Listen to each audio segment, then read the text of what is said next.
에브라임 산지에 미가라 이름하는 사람이 있더니 그의 어머니에게 이르되 어머니께서 은 1,100을 잃으셨으므로 저주하시고 내 귀에도 말씀하셨더니 보소서 그 은이 내게 있나이다. 내가 그것을 가졌나이다 하니 그의 어머니가 이르되 내 아들이 여호와께 복받기를 원하노라 하니라. 미가가 은 1,100을 그의 어머니에게 도로 주매 그의 어머니가 이르되 내가 내 아들을 위하여 한 신상을 새기며 한 신상을 부어 만들기 위해 내 손에서 이 은을 여호와께 거룩히 드리노라. 그러므로 내가 이제 이 은을 내게 도로 주리라. 미가가 그 은을 그의 어머니에게 도로 주었으므로 어머니가 그 은 200을 가져다가 은장색에게 주어 한 신상을 새기고 한 신상을 부어 만들었더니 그 신상이 미가의 집에 있더라. 그 사람 미가에게 신당이 있으므로 그가 에봇과 드라빔을 만들고 한 아들을 세워 그의 제사장으로 삼았더라. 그때에는 이스라엘의 왕이 없었으므로 사람마다 자기 소견에 오른 대로 행하였더라. 유다 가족에 속한 유다 베들레헴에 한 청년이 있었으니 그는 레위인으로서 거기서 거류하였더라. 그 사람이 거주할 곳을 찾고자 하여 그 성읍 유다 베들레헴을 떠나가다가 에브라임 산지로 가서 미가의 집에 이르매 미가가 그에게 묻되 너는 어디서부터 오느냐 하니 그가 이르되 나는 유다 베들레헴의 레위인으로서 거류할 곳을 찾으러 가노라 하는지라. 미가가 그에게 이르되 내가 나와 함께 거주하며 나를 위하여 아버지와 제사장이 되라. 내가 해마다 은열과 의복 한 벌과 먹을 것을 주리라 하므로 그 레위인이 들어갔더라. 그 레위인이 그 사람과 함께 거주하기를 만족하게 생각했으니 이는 그 청년이 미가의 아들 중 하나같이 됨이라. 아멘. 우리가 지금까지 이 구약 성경을 지금까지 보아와 오는 가운데 한 가지 특이한 사실이 하나 나타나고 있는데 등장하지 않는 하나가 있는데 그게 뭐냐면 누가 글을 썼다거나 글을 읽었다거나 그런 내용이 등장하지 않는다는 거예요. 누가 수필집을 내고 책을 읽고 묵상을 하고 그런 내용이 나오지 않습니다. 열왕기서에 가서 요시야가 성전을 수리하다가 모세 율법을 발견했다는 말씀이 나오기 전까지 모세도 책을 읽었다는 얘기가 전혀 나오지 않고 사무엘이 무슨 책을 읽고 그 말씀을 묵상했다는 얘기도 안 나오고 다윗이 글을 쓰거나 다윗이 시를 지었다는 얘기는 알지만 글을 쓰거나 글을 읽었다는 얘기는 나오지 않습니다. 그러니까 일반 대중은 말할 필요도 없는 거죠. 그러니까 그 당시에 많은 사람들이 문맹이었고 글자를 전혀 알지 못하던 사람이었고 그래서 모세가 시내산에서 하나님 앞에 십계명을 받을 때 그 말씀 십계명의 글이 도대체 어떤 글이 적혔을까? 왜냐하면 그 당시에 많은 사람들은 글을 읽을 줄 모르는 문맹이었다는 거죠. 그렇다면 왜 문맹으로 그렇게 많은 사람들이 세월을 보냈을까? 그 이유는요, 글을 읽을 필요가 없었기 때문이에요. 그들은 농사를 하고 가축을 키우고 포도나무 심고 수확을 거두고 거기에 글을 쓰거나 글을 읽을 필요가 하나도 없다고 여겼기 때문에 그들은 문맹으로서의 삶을 유지해 왔던 것이죠. 그러면 언제부터 글을 읽고 글을 쓰고 하는 일들이 활성화되었느냐? 그건 여러분 신약 시대에 가보면 서기관이라는 직책이 나오죠. 그러니까 하나님의 말씀을 베껴 적는 사람들입니다. 그러니까 구약에서 신약으로 넘어오면서 어느 시대쯤 사람들이 글을 필요로 하고 글을 읽고 글을 쓰고 글을 나누는 삶이 시작됐는지는 모르지만 적어도 그들이 글을 알고 글을 적용하게 된 것이 서기관이라는 직책을 통해 글에 대한 관심을 가지기 시작했다는 걸 알 수 있는데, 그러므로 이 사사기에는 글을 읽었거나 글을 썼다는 내용이 전혀 없는 것이죠. 그러니까 대부분의 모세의 율법은 이 구전, 입을 통해서 전해진 겁니다. 제가 언젠가 설교 가운데 그런 얘기를 드렸죠. 사람들이 전해오는 말을 잊지 않기 위해서 노래를 만들었을 것이라고. 그래서 노래를 부르며 기억하게 해서 구전되어 오지 않았을까. 제가 그렇게 한번 설교를 드린 적이 있습니다. 그러니까 그 당시에 이스라엘 백성들이 살던 환경은 우리가 사는 환경과는 굉장히 다릅니다. 왜 이스라엘 백성들이 이렇게 원시적이고 야만적이고 이렇게 무식한지를 조금은 이해할 수 있는 거죠.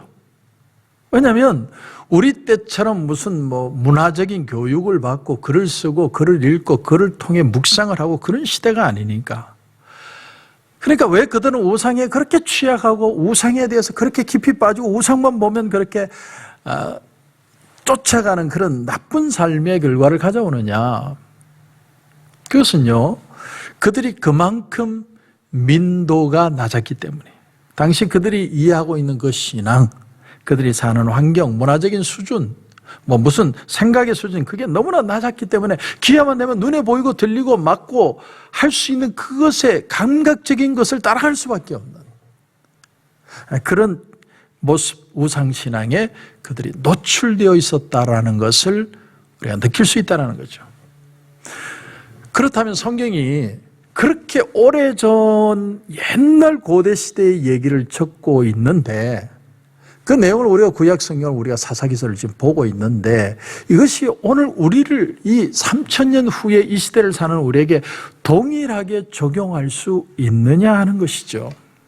왜냐하면 그땐 글도 모르는 사람들이고 문맹이고 그냥 보이는 감각에 의해서 뭔가 행동을 하는 그런 사람들이라면, 오늘 이렇게 발전한 시대에 우리가 글을 읽고 뭔가를 느끼고 문화를 향유하고 하는 이 시대의 사람들과 동일한 개념으로 성경을 이해하고 받아들이고 깨달을 수 있느냐 하는 것입니다.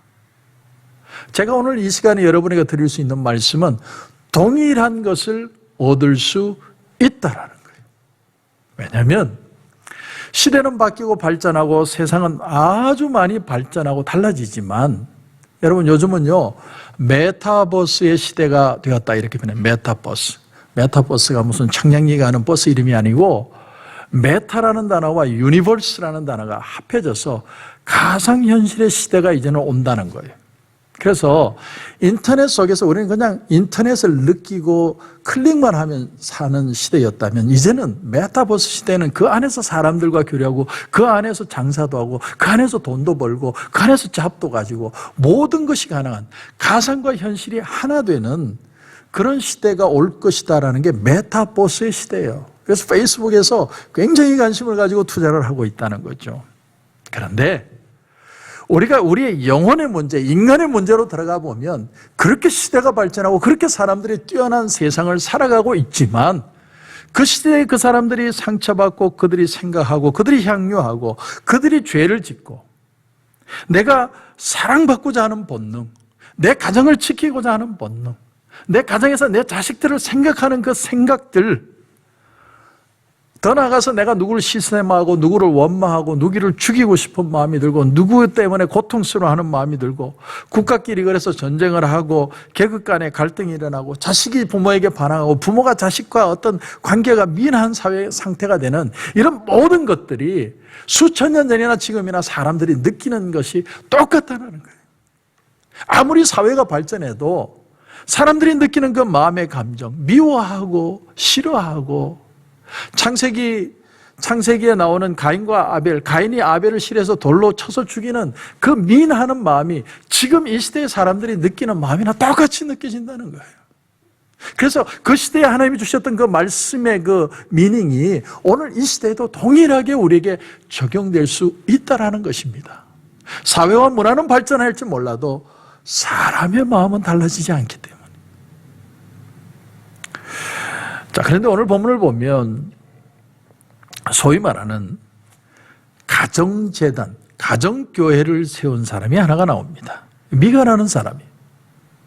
여러분 2절을 보시면, 그의 어머니에게 이르되 어머니께서 은 1,100을 잃어버리셨으므로 저주하시고 내 귀에도 말씀하셨더니 보소서 그 은이 내게 있나이다.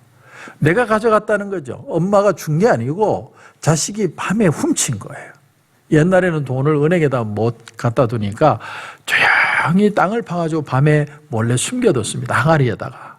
근데 자식이 그걸 와치하다가 엄마 없는 새에 그걸 훔친 거예요. 딱 빼가지고. 근데 엄마가 너무너무 분해가지고 그걸 막 저주를 하니까 내 거 훔쳐간 놈은 심리도 못 가서 발병이 나고 저주를 받고 자손 대대로 씨가 마를 것이다 이놈아. 막 욕을 하니까 그만 자식이 너무 그게 겁이 나가지고 엄마에게 실토를 한 거예요. 어머님 죄송합니다. 사실은 제가 빙땅했습니다. 근데 이 엄마가 그 자식을 야단을 치는 게 아니라 그 자식에게 복을 주기를 원한다, 하나님이. 그리고는 은을 찾은 은 1,100개, 은 1,100개면 얼마나 많습니까? 예수님은 은 30냥에 팔았는데 얼마나 큰 부자의 그 시대에. 근데 그 은 중에 얼마를 녹여서 새기고 또 부어서, 그러니까 신상을 2개를 만든 거죠. 2개를 만들어서 가정재단을 만든 겁니다. 그리고는 지나가는 사람을 딱 보니까 애가 좀 틀려 보여서 불렀더니 레위 사람이에요. 제사장이라는 거죠. 그 사람을 불러서 우리 집에 제사장이 되라. 그래가지고 가정교회를 만들고 그 집에 가정 목사를 하나 만든 겁니다. 한마디로 사꾼이죠. 오늘 본문의 10절을 보면 네가 나와 함께 거주하며 나를 위하여 아버지와 제사장이 되라. 내가 해마다 은열과 의복 한 벌과 먹을 것을 주리라 하므로 그 레위인이 들어갔더라. 레위인을 고용했습니다. 한 집안의 패스터로 고용을 한 거예요. 그런데 내가 먹고 살게 해주겠다고 그러니까 그 사람을 따라 들어간 겁니다. 그러니까 하나님이 보내시거나 하나님이 그 가정에 어떤 일을 일으키시거나 하나님께서 역사에서 이 사람을 고용하게 하셨다는 얘기가 하나도 나오지 않습니다. 그러니까 오늘 이 본문은 순전히 인간적인 동기로 이루어진 사건입니다.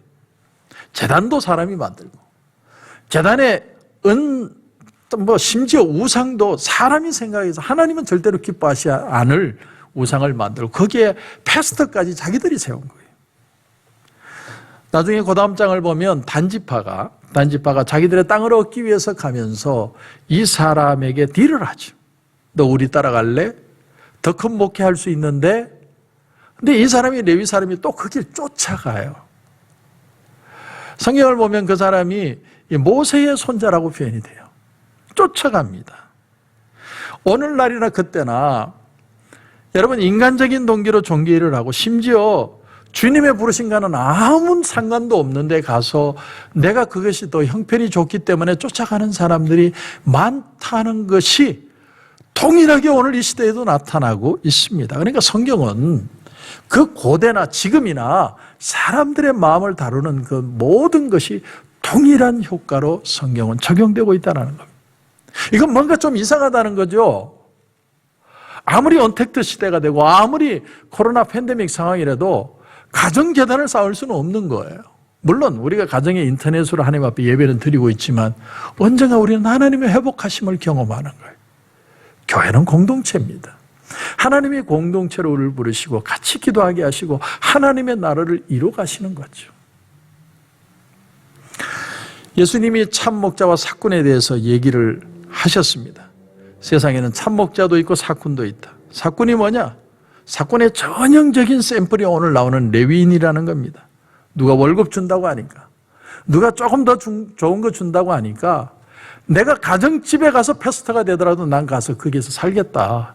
이게 사꾼이라는 거예요. 돈을 보고 쫓아갔습니다. 누가 얼마를 제안하는데 그게 더 좋은 것 같으니까 내가 거기를 쫓아가는 거예요. 그래서 단지파도 쫓아가는 겁니다. 그런데 적어도 사도행전을 보면 주의 그 사자들, 그 사도들은 그렇게 행동하지 않았어요. 베드로가 무슨 고넬료 집에서 내가 당신에게 사례비를 많이 줄 테니까 우리 집에 와서 성령을 달라 그렇게 말한 거 아닙니다. 베드로는 하나님의 말씀을 따라 그 집에 갔고 말씀을 전하고 그들에게 말씀을 전하고 기도했더니 성령이 임하는 역사가 일어나죠. 그런가 하면 빌립이 에디오피아 내시에게 가서 가르쳐주면 베네핏이 있다고 해서 간 게 아니에요. 그냥 성령이 감동해서 그에게 가서 그 이사야의 말씀을 깨닫게 해주었고 그래서 세례도 받는 역사가 일어나고 그런가 하면 바울이 마게도냐의 무슨 대형 교회에 취직하려고 무슨 짭을 얻기 위해서 그가 선교를 떠난 게 아닙니다. 주의 말씀을 붙들고 안디옥의 교사와 선지자들이 모여서 금식할 때에 성령이 감동하여 나의 정한 일을 바울과 바나바를 세우라. 그들을 통해 주의 일을 감당하게 하시겠다. 그 말씀을 듣고 그들이 세웠을 때 그들이 선교사로 선교의 일들을 감당하게 되는 것을 보게 됩니다.